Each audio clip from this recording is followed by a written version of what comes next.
Hello चलो, welcome back. कैसे एकदम झक्कास, तो मस्त चल रही है पढ़ाई आपकी। तो आज मैं बेसिकली आपके लिए लेकर आ गया हूँ प्रॉपर्टीज ऑफ सॉलिड, जिसको अपने इलास्टिसिटी के भी नाम से जानते हैं, उसको एकदम सुंदर तरीके से खत्म करना है, राइट। इसमें कॉन्सेप्ट के साथ साथ फॉर्मूला को अपन रिवाइज करने वाले, पूरा कंप्लीट है ना, वन शॉट में इसको कंप्लीट करने वाले हैं, है ना। ये जो मैं पूरा लिखा हूँ ये मोर देन सफिशिएंट है आपके एग्जामिनेशन के पॉइंट ऑफ व्यू से, चाहे वो जेई मेन हो या फिर नीट हो, है ना। दोनों वाले बच्चे इसको आसानी से देख सकते हैं, है ना। मैं ईच एंड एवरी पॉसिबिलिटी जहां से क्वेश्चन फ्रेम हो सकते हैं, सब मैंने यहाँ पे लिखने का कोशिश किया है, ठीक है। तो अगर आपने पहले का नहीं देखा तो वीडियो ऑलरेडी इसमें जो आपके फिजिक्स से रिलेटेड टॉपिक है, इसमें बहुत सारे वीडियो ऑलरेडी वन शॉट में आ चुके हैं, ठीक है। सब में मैंने अच्छे तरीके से उसमें डिस्कशन किया है ना, कॉन्सेप्ट को विद फॉर्मूला के साथ, है ना।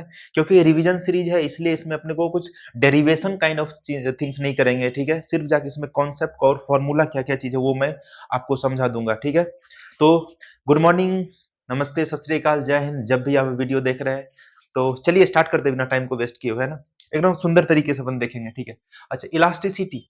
इलास्टिसिटी मतलब ये होता है कि मटेरियल की ऐसी प्रॉपर्टी है ना, मटेरियल की ऐसी प्रॉपर्टी जिस प्रॉपर्टी के बदौलत उसको अगर आप डिफॉर्म करने की कोशिश करते हैं, राइट। डिफॉर्म करने की कोशिश करते हैं, जैसे इसके ये देखो, इसको अपन खींचेंगे या फिर इसको कंप्रेस करेंगे, तो अगर अपन कोई डिफॉर्मिंग फोर्स लगा रहे हैं या फिर इसको खींच रहे हैं, है ना, तो वो जो फोर्स आप लगा रहे हो, वो फोर्स लगाने के बाद उसके जो शेप और साइज में या फिर उसके कॉन्फ़िगरेशन में जो चेंज होता है ना, तो वो चेंज को अगर वो रीगेन कर ले, अगर वो फोर्स को हटाएंगे, तो उसको अपने क्या बोलते हैं, इलास्टिसिटी बोलते हैं ना। वही मैं यहाँ पे लिखा हूँ कि property of material body by virtue of which it regains its original configuration when external force is removed. अगर एक्सटर्नल फोर्स को रिमूव करते के साथ अगर वो अपने ओरिजिनल कॉन्फ़िगरेशन को रीगेन कर ले, उस चीज को अपने क्या बोलते हैं, इलास्टिसिटी बोलते हैं, ठीक है। अच्छा, अब देखिए यहाँ पे एग्जांपल लिखा है, जैसे स्टील हो गया, रबर हो गया। तो स्टील और रबर में कौन जो है सेम अमाउंट अमाउंट में अगर फोर्स लगाते हो, तो स्टील जो है ना जल्दी रिगेन कर लेगा shape with comparison to rubber, है ना। आपको ऐसे लग रहा होगा रबर जन फास्ट करता है, लेकिन अगर सेम फोर्स लगाएंगे तो वो जो है अपने जो शेप है ना, उसको फास्ट रिगेन नहीं कर पाएगा, ठीक है। तो steel is more elastic than rubber, है ना, ये बात आपको ध्यान में रखना है, ठीक है। Same amount of force steel पे भी लगाओ, रबर रबर तो कहाँ जाएगा, वो तो ब्रेक ही हो जाएगा, है ना। स्टील ब्रेक नहीं होगा, इसका मतलब स्टील के पास ज्यादा चांस है अपने शेप को रीगन करने का, है ना। इसलिए steel is more elastic than rubber, है ना। ये बातें ध्यान में रखने का आपको, है ना। अच्छा, इलास्टिक बॉडी और प्लास्टिक बॉडी क्या होता है। इलास्टिक बॉडी मतलब कि ऐसा बॉडी जिस बॉडी पे फोर्स लगाने के बाद अगर वो फोर्स को हटाते हो आप, हटाने के बाद अगर वो अपने शेप को, अपने साइज को, अपने कॉन्फ़िगरेशन को रीगेन कर ले, वो उसको इलास्टिक बॉडी बोलेंगे। जो रीगेन नहीं करता उसको अपना क्या बोलेंगे, सिंपली प्लास्टिक बॉडी बोलेंगे, ठीक है, प्लास्टिक बॉडी बोलेंगे, ठीक है। Cause of elasticity. अच्छा, ये इलास्टिसिटी के पीछे रीजन क्या है ना, रीजन क्या है। जैसे देखो, इसको अपन खींचते हैं, फोर्स हटाया तो ये अपने शेप को रीगेन कर लिया। इसके पीछे रीजन ये है, एक ही रीजन है, इसके बीच का इंटरमॉलिक्यूलर फोर्स, है ना। इसके बीच का इंटरमॉलिक्यूलर फोर्स। आप इसको इस तरह से समझ सकते हैं कि मान चलिए कि आपके पास एक क्यूब है ना। क्यूब को इस तरह से, क्यूब पे मतलब उसके जो 8 कॉर्नर्स होते हैं, सब पे आपने क्या रख दिया, बॉल को रख दिया, है ना। और इस सारे बॉल को आपने एक स्प्रिंग काइंड ऑफ सिस्टम से कनेक्ट कर दिया। अब जैसे ही उसको आप खींचोगे, है ना, जैसे इधर की ओर खींचोगे, तो वो जो है अ, अंदर वाला जो स्प्रिंग है ना, स्प्रिंग एक इंटरमॉलिक्यूलर फोर्स की तरह काम करेगा, वो अपने आप को फिर जाकर अंदर खींचेगा। या फिर आप उसको कंप्रेस करोगे तो जो स्प्रिंग है ना, which is acting as a intermolecular force, वो फिर जाकर बाहर उसको पुश बैक करता है, ठीक है। तो इंटरमॉलिक्यूलर फोर्स की वजह से है ना इलास्टिसिटी आती है ना। अपने चेंज को क्या करना चाहता है, अपोज करने की कोशिश करता है, ठीक है। अच्छा, डिफॉर्मिंग फोर्स। डिफॉर्मिंग फोर्स मतलब ऐसा फोर्स, है ना, जो जिस फोर्स की वजह से या तो बॉडी के जो कॉन्फ़िगरेशन है उसमें चेंज होगा, या फिर वो फोर्स चेंज लाने की कोशिश करता है, उसको अपने क्या बोलते हैं, डिफॉर्मिंग फोर्स बोलते हैं, ठीक है। जैसे देखिए यहाँ पे एक अपने पास एक रॉड है, रॉड पे फोर्स आपने एक एफ डी लगाया है, एफ डी मतलब डिफॉर्मिंग फोर्स, ठीक है।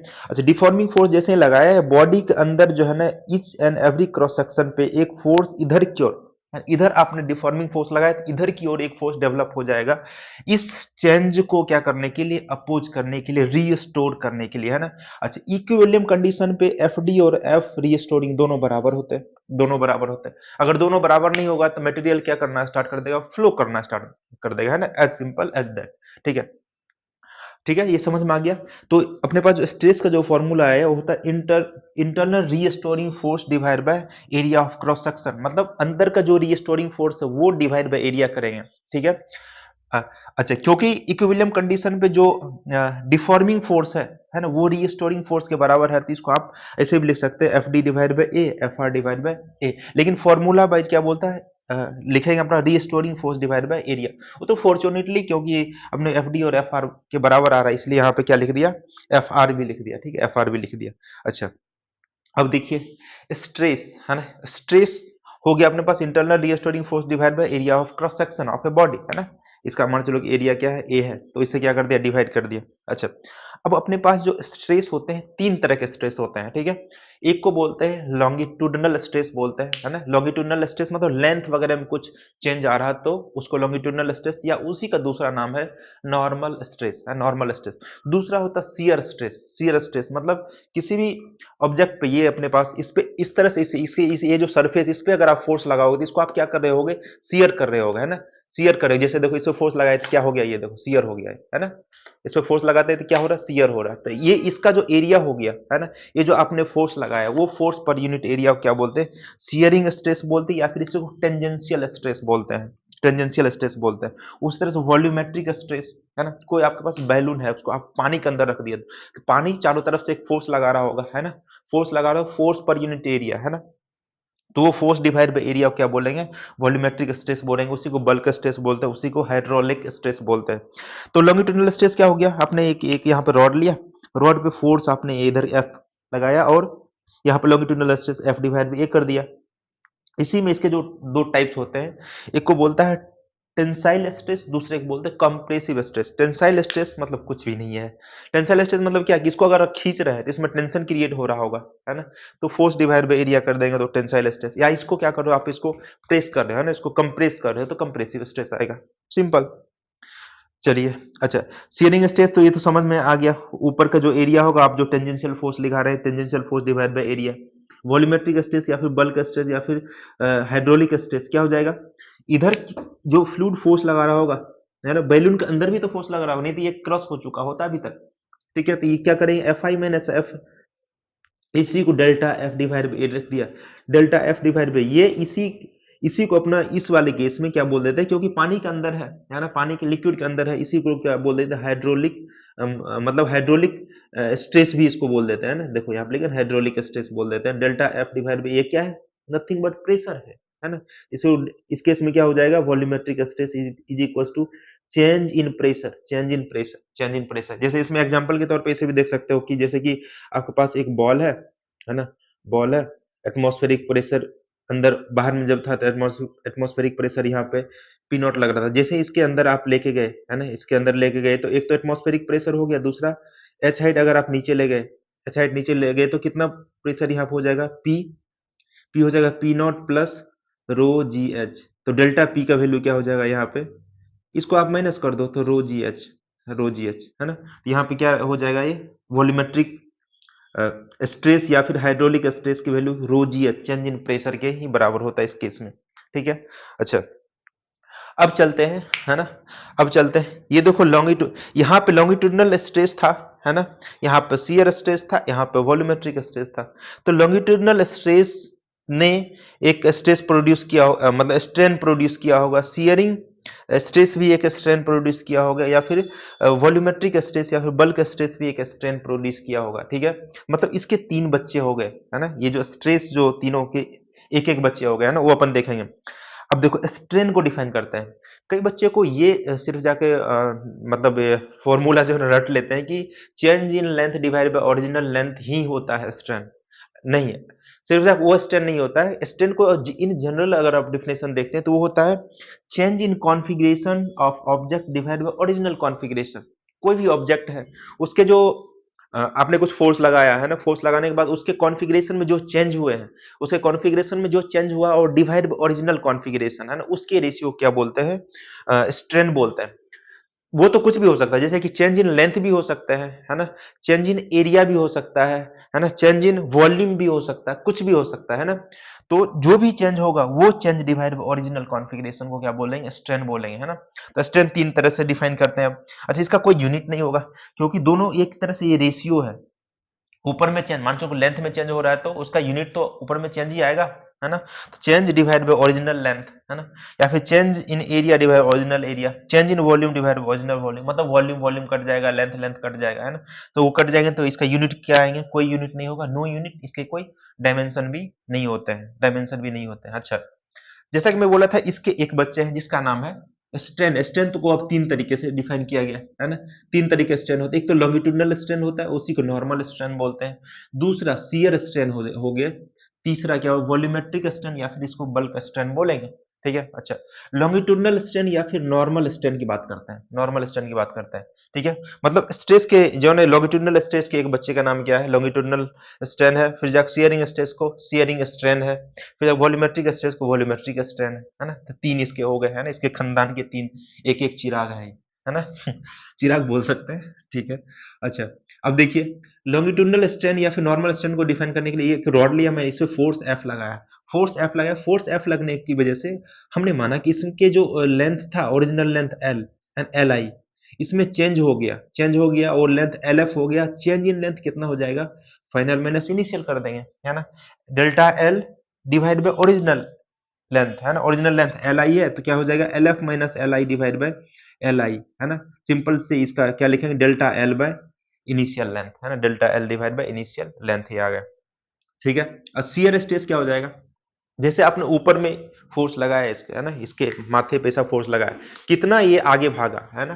कितना आगे भागा, लेट से इसके जो है ना ऊपर के डायमेंशन x शिफ्ट हो गया आगे की ओर, x शिफ्ट हो गया। ओरिजिनल इसका था L लेंथ, है ना? तो ये क्या हो जाएगा? x डिवाइड बाय L, है ना? इसी को आप tan phi भी लिख सकते हो, x divide by L tan phi, क्योंकि phi की वैल्यू काफी स्मॉल है तो phi इक्वल्स टू x बाय L लिखेंगे। ये क्या है? शियर स्ट्रेन बोलते हैं या फिर शियरिंग स्ट्रेन बोलेंगे इसको। ठीक है? अच्छा, ऐसे इसका वॉल्यूमेट्रिक स्ट्रेस से एक स्ट्रेन आएगा।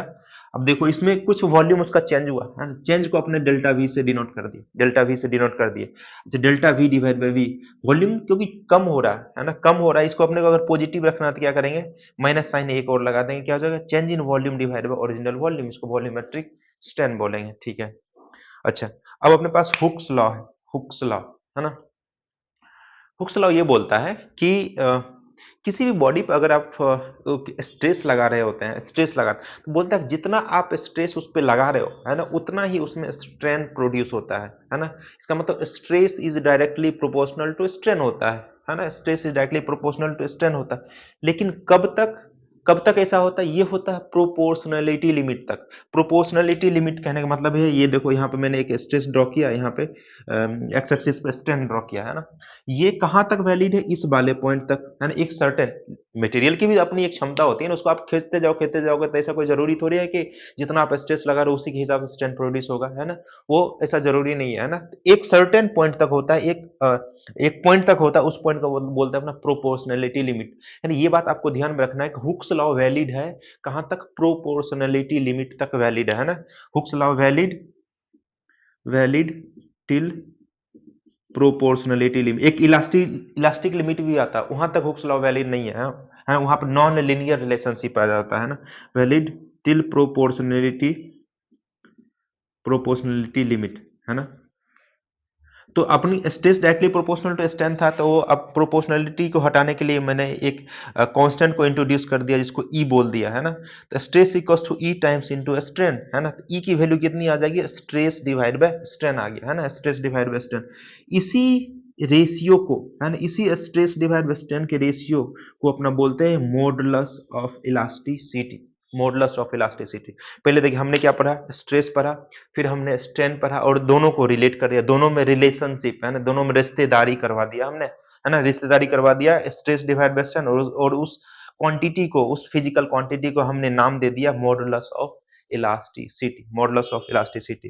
ठीक है? अच्छा, ये मॉडुलस ऑफ इलास्टिसिटी सिर्फ सिर्फ सिर्फ डिपेंड करता है मटेरियल पे, है ना। ये अगर एक मटेरियल इसको कितनों टुकड़ा में इसको कट कर दो, है ना, इसकी मॉडुलस ऑफ इलास्टिसिटी सेम रहने वाली, it is not going to be change, है ना, कभी चेंज नहीं होगा। ये तभी चेंज होगा इसके जगह मेरे को स्टील का पेन ले लो, है ना, तो वो चेंज हो सकता है। अगर ये मटेरियल है, कितनों इसको टुकड़ा कर दो तो ये चेंज नहीं होगा, है ना, ये चेंज नहीं होगा। मटेरियल की ये प्रॉपर्टी होती है इलास्टिसिटी। ठीक है, ये बात ध्यान में रखना। Is the property of material, it will change only when material will change, है ना, मटेरियल विल चेंज। अच्छा, यहाँ पे आप इसको ग्राफ के फॉर्म में भी देख सकते हैं, है ना, ग्राफ के फॉर्म में देख सकते हैं, स्ट्रेस डिवाइड बाय स्ट्रेन, है ना, स्ट्रेस। अच्छा, स्ट्रेस और स्ट्रेन के प्रोपोर्शनल है, तो इसको स्ट्रेस की जगह पर अगर आप y लिखते हो तो y इक्वल्स टू अपन क्या लिखेंगे, ये एक स्लोप की तरह काम करता है, स्लोप इनटू आपका जो ये x है ना, x एक्सिस पे स्ट्रेन हो गया, तो ये स्लोप, स्लोप क्या है, स्ट्रेस डिवाइड बाय स्ट्रेन को स्लोप बोलते हैं, स्लोप।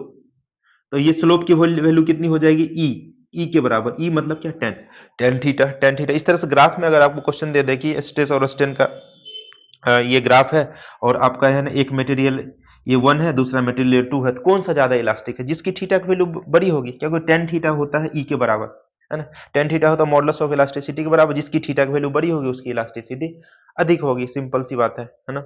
अच्छा, अब देखिए modulus of elasticity, modulus of elasticity, जैसे कि स्ट्रेस तीन तरह के होते थे, स्ट्रेन भी तीन तरह के होते थे, अब मॉडुलस ऑफ इलास्टिसिटी भी तीन तरह के होते हैं, है ना, तीन तरह के होते हैं। ये दोनों ने मिलके एक रिलेशन बना लिया, ये दोनों ने मिलके एक रिलेशन बना लिया, ये दोनों ने मिलके एक रिलेशन बना लिया, है ना, तो ये क्या हो जाएंगे, तीन तरह के मॉडुलस ऑफ इलास्टिसिटी होंगे। जो पहला होता है उसको बोलते हैं यंग्स मॉडुलस ऑफ इलास्टिसिटी, इसको गामा से रिप्रेजेंट करते हैं आप, है ना, यंग्स मॉडुलस ऑफ इलास्टिसिटी। दूसरा है शियर मॉडुलस ऑफ इलास्टिसिटी, या इसको मॉडुलस ऑफ रिजिडिटी के भी नाम से जानते हैं। तीसरा अपने पास बल्क मॉडुलस ऑफ इलास्टिसिटी, है ना, बल्क मॉडुलस ऑफ इलास्टिसिटी। अब देखिए यंग्स मॉडुलस ऑफ इलास्टिसिटी को आप कैसे डिफाइन करो, ये अपने पास एक रॉड ले लिया, मतलब लेंथ वगैरह में कुछ चेंज हो रहा होगा, लेंथ या फिर डिक्रीज हो रहा होगा या फिर इंक्रीज हो रहा होगा, यहाँ पे आपने फोर्स लगाया और इसका क्रॉस सेक्शनल एरिया ए है ना, क्रॉस सेक्शनल एरिया ये है, और इनिशियली लेंथ एल था, इसका length L plus delta L हो गया चेंज होके। तो अपने को पता है कि जो स्ट्रेस डिफाइन करते हैं वो होता है stress divide by strain. Stress कितना हो जाएगा, इसका फोर्स डिवाइड बाय एरिया कर दो, है ना, फिर जाके डिवाइड बाय स्ट्रेन करना है, मतलब change in length, change in length कितना हुआ, ये यहाँ से यहाँ तक डेल्टा एल हुआ, delta L divide by L कर दिया, इसी को रीअरेंज करके F L divide by A into delta L कर दिया, तो ये क्या आ गया अपने पास, एक स्ट्रेन आया, उस स्ट्रेन को एक नया अपन जो है ना मतलब नाम दे दिया, उसको क्या बोल दिया, गामा, है ना, गामा क्या है, मॉडुलस ऑफ इलास्टिसिटी है लेकिन लॉन्गिट्यूडिनल वाला, है ना, यंग्स मॉडुलस ऑफ इलास्टिसिटी है, ठीक है। अच्छा, उसी तरह शियर स्ट्रेस, शियर स्ट्रेस यहाँ पर भी फोर्स लगाए, फोर्स डिवाइड बाय एरिया, ये तो हो गया shear stress divide bye shear strain, shear strain क्या होता है, एक्स डिवाइड बाय ये एल, है ना, इससे अपन क्या कर दिया, एक्स डिवाइड बाय एल से डिवाइड कर दिया, है ना, तो ये अपने पास मॉडुलस ऑफ रिजिडिटी आ गई, ठीक है ना, मॉडुलस ऑफ रिजिडिटी। फिर जाकर बल्क मॉडुलस ऑफ इलास्टिसिटी क्या होगा, इसके कुछ वॉल्यूम डिक्रीज हुए होंगे, मतलब फोर्स डिवाइड बाय एरिया कर दिया, है ना, divide by change in volumetric strength, तो इसको आप रीअरेंज करेंगे तो delta P v into delta v हो जाएगा। निगेटिव साइन इसलिए लगाया क्योंकि ये b को अपने को पॉजिटिव करना है, डेल्टा v निगेटिव हो रहा था, एक और निगेटिव लगा दिया तो ये क्या हो जाएगा, पॉजिटिव हो जाएंगे, क्योंकि अपने को पॉजिटिव करना है, पॉजिटिव क्वांटिटी है वो। अब एक कंप्रेसिबिलिटी का टर्म डिफाइन है। कंप्रेसिबिलिटी ये कुछ नहीं होता है, आपको अगर बल्क मॉडुलस समझ में आया तो इसका आप रेशियो मतलब जो है ना इन्वर्स कर दो, है ना, one divide by bulk modulus को कंप्रेसिबिलिटी बोलते हैं, ठीक है। अच्छा, एक रिलेशन आप ध्यान में रखिएगा, relation between density pressure and modulus of, जो बल्क मॉडुलस ऑफ इलास्टिसिटी है ना, bulk modulus of elasticity beta, उसमें रिलेशन होता है कि रो नया डेंसिटी इक्वल्स होता है old density into 1 plus change in pressure divide by beta, change in pressure divide by beta. अच्छा, अपने को कुछ ये एनालॉगी है स्प्रिंग के साथ, है ना, स्प्रिंग के साथ, स्प्रिंग का अगर मतलब आपके पास जो रॉड है ना, रॉड को आप एक स्प्रिंग की तरह ट्रीट कर सकते हैं, है ना, जैसे आपको उसको खींच रहे हैं, जैसे कि स्प्रिंग को खींचते हैं तो उसके लेंथ में कुछ चेंज होता है ना, लेंथ में कुछ चेंज होता है, उसी तरह से आप किसी रॉड को खींचते हैं, उसके भी जो मतलब माइक्रोस्कोपिक लेवल पर चेंज हो रहा होगा, लेकिन तो चेंज तो हो रहा है उसमें, उस चेंज को आप के टर्म में, है ना, स्प्रिंग कांस्टेंट के टर्म में आप उसको मतलब रिप्रेजेंट कर सकते हैं इक्विवेलेंट फोर्स कांस्टेंट, जिसको अपना के जानते हैं, उसके टर्म में इसको आप रिप्लेस कर सकते हैं। अब मान चलिए आपके पास के एक स्प्रिंग है जिसका स्प्रिंग कांस्टेंट के है, ठीक है, उसको आपने एक्स आगे की ओर खींचा तो फोर्स कितना हो गया, एफ इक्वल्स टू के इंटू एक्स, के इंटू एक्स। इसी के इक्विवेलेंट एक अपन एक रॉड ले लिया जिसका लेंथ एल है, इस पे आपने फोर्स एफ लगाया तो इसके लेंथ में चेंज हो गया एक्स, इसके लेंथ में चेंज कितना हुआ, एक्स हुआ, ठीक है। चलो भाई, अच्छा एक्स चेंज हुआ तो इसमें आप ये यंग्स मॉडुलस ऑफ इलास्टिसिटी का कॉन्सेप्ट लगाएंगे, gamma equals to F L divide by A into delta L, है ना। या फिर गामा की वैल्यू अपन ऐसे लिख सकते हैं, force divide by area gamma times X divide by L, force divide by area gamma times X by L, F divide by A और delta L divide by L कर लिया, है ना, delta L divide by L, F divide by A, अच्छा X divide by L, X divide by L, तो इसको आप ऐसे लिख सकते हो, आप ए को इधर मल्टीप्लाई कर दो और एल इधर ले लो, है ना, तो ये क्या हो जाएगा, F equals to gamma A by L into X, है ना। अब इसको आप इसके साथ कंपेयर करो, है ना, इसके साथ आप कंपेयर करेंगे तो आपको पता चलेगा gamma A by L into x, ये क्या है, ये है इक्विवेलेंट फोर्स कांस्टेंट, है ना, equivalent force constant gamma A by L, है ना। एग्जांपल के तौर पे आपके पास दो एक रॉड है जिसका लेंथ L1 है, area cross sectional area A1 है और इसकी Young's modulus of elasticity gamma 1 है, सिमिलरली दूसरा है L2 A2 और गामा 2। इसका आपको इसको अपन अगर इक्विवेलेंट स्प्रिंग कांस्टेंट के टर्म में इसको रिप्लेस कर पाएंगे तो अपने को पता चल जाएगा कि ये दोनों जो है ना पैरेलल कॉम्बिनेशन में जुड़ा हुआ है, पैरेलल कॉम्बिनेशन में जुड़ा हुआ है। इसकी K1 की वैल्यू कैलकुलेट कर सकते हैं, K1 इक्वल्स टू अपने को पता है ये क्या होता है, गामा ए बाय एल, है ना, gamma A by L, gamma 1 A1 divide by L1, K2 की वैल्यू इसको स्प्रिंग के कांस्टेंट की तरह इक्विवेलेंटली स्प्रिंग कांस्टेंट की तरह बिहेव करेगा, gamma 2 A2 divide by L2। अब दोनों अगर पैरेलल में तो अपने को पता है इसका फॉर्मूला क्या होता है, K1 K2 divide by K1 plus K2, K1 आ गया, K2 आ गया, यहाँ पे आप रख दो, आपको K इक्विवेलेंट आ जाने वाला, K इक्विवेलेंट आ जाने वाला, ठीक है। अच्छा, अब इसको अपन खींच रहे हैं, फोर्स वगैरह लगा रहे हैं, तो इंटरनल रीस्टोरिंग फोर्स भी है और उसमें कुछ चेंज भी हो रहा है, तो इसका मतलब कुछ एनर्जी उसमें स्टोर होता है ना, एनर्जी स्टोर होता है, तो वो एनर्जी जो स्टोर होता है उसको एनर्जी डेंसिटी के फॉर्म में आप कैलकुलेट करते हैं, है ना, एनर्जी डेंसिटी के फॉर्म मतलब एनर्जी पर यूनिट वॉल्यूम, है ना, उसके फॉर्म में कैलकुलेट करते हैं। तो अच्छा, एनर्जी पर यूनिट वॉल्यूम जो होता है 1 divide by stress into strain, है ना, स्ट्रेस इनटू स्ट्रेन। अगर आपको पोटेंशियल एनर्जी कैलकुलेट करना तो क्या करेंगे, ये एनर्जी डेंसिटी मतलब एनर्जी डिवाइड बाय वॉल्यूम है, यहाँ पे एनर्जी डिवाइड बाय वॉल्यूम करो और वॉल्यूम से इधर मल्टीप्लाई कर दो तो आपके पास एब्सोल्यूट एनर्जी आ जाएगा, मतलब पोटेंशियल एनर्जी आ जाएगी, है ना, पोटेंशियल एनर्जी आ जाएगा, तो उसकी value 1/2 stress into strain into volume हो जाएगा, वॉल्यूम हो जाएगा, ठीक है। अच्छा, एक फॉर्मूला और आप यहाँ पे ध्यान में रखिएगा, ये होता है एनर्जी 1/2 लोड इनटू इलोंगेशन, कितना आपने लोड लगाया, उस लोड के लगने की वजह से कितना इलोंगेशन हुआ, ये भी एक पोटेंशियल एनर्जी का फॉर्मूला है, ठीक है। इसमें फिर जाकर आपको रिलेशन के हिसाब से आप जो है ना, जैसे gamma equals to stress divide by strain होता है, आप सिचुएशन के हिसाब से इसको चेंज कर सकते हैं। मान चलिए कि आपके पास स्ट्रेन ही सिर्फ दिया है एंड स्ट्रेन ही सिर्फ दिया हुआ है, तो स्ट्रेस को रिप्लेस करना पड़ेगा, स्ट्रेस को रिप्लेस करने के लिए क्या करेंगे, गामा इंटू स्ट्रेन, स्ट्रेस की जगह पर गामा इंटू स्ट्रेन आप लिख दो, है ना, तो ये इसमें आ जाएगा।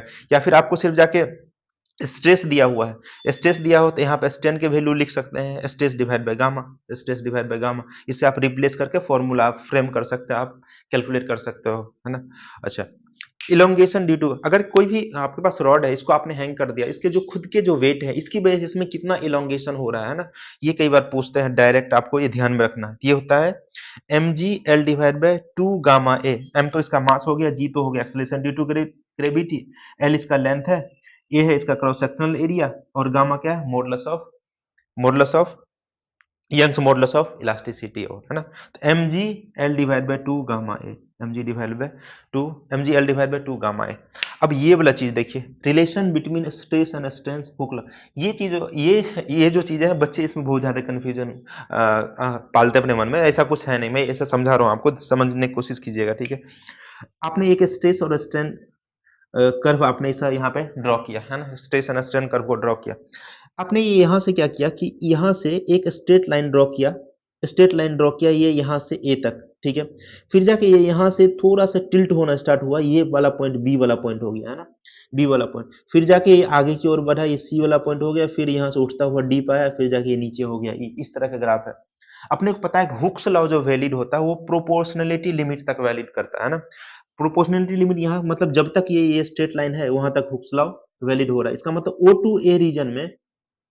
O2A रीजन में stress directly proportional to strain है, मतलब हुक्स लॉ अच्छे तरीके से काम कर रहा है कि भैया जितना तुम उसको स्ट्रेस लगाओगे उतना स्ट्रेन डेवलप करेंगे हम, है ना। वो कौन सा लिमिट तक? प्रोपोर्शनलिटी लिमिट तक ऐसा काम होता है ना।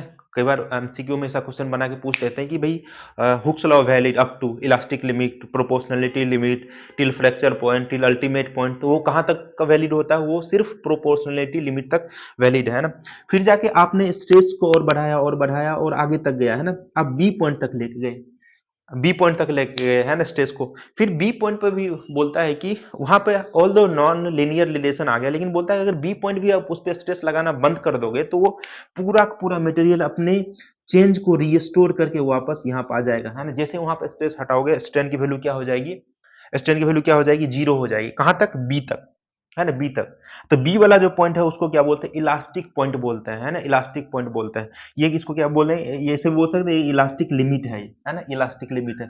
अब यहाँ पर भी आपने नहीं माना, है ना। बी से बी पे जैसे ही पहुंचे फिर जाकर स्ट्रेस को आपने कंटिन्यू रखा था। बी से कहां तक आ रहे हैं? डी तक आ गए, डी तक वो आ गए। अब बोलता है बी से डी में आप कहीं पर भी अगर बी से आगे बढ़ गए, बी से आगे बढ़ गए वहां पर अगर आप स्ट्रेस लगाना छोड़ दोगे तो वो उसमें परमानेंट डिफॉर्मेशन सेटअप हो जाएगा, है ना। वो मटेरियल अपने आप को कभी भी रीस्टोर नहीं कर पाएगा, वो सदा के लिए उसमें एक परमानेंट डिफेक्ट आ जाएगा, परमानेंट डिफॉर्मेशन उसमें आ चुका होगा, है ना। इसलिए यहाँ पे अगर सी बी से सी तक देखो, यहाँ पे अगर आपने छोड़ दिया तो ये कितना इतना परमानेंट स्ट्रेन इसमें डेवलप हो ही जाएगा, कभी वापस नहीं आ सकता, ठीक है। अच्छा, फिर डी डी वाला पॉइंट तक गए तो अल्टीमेट अल्टीमेट स्ट्रेस अचीव कर लिए, अल्टीमेट स्ट्रेस अचीव कर लिए। अब यहाँ पे स्ट्रेस की वैल्यू अगर छोड़ भी देते हैं स्ट्रेस की वैल्यू कम भी करना स्टार्ट करते हैं तो ये मटेरियल क्या करेगा?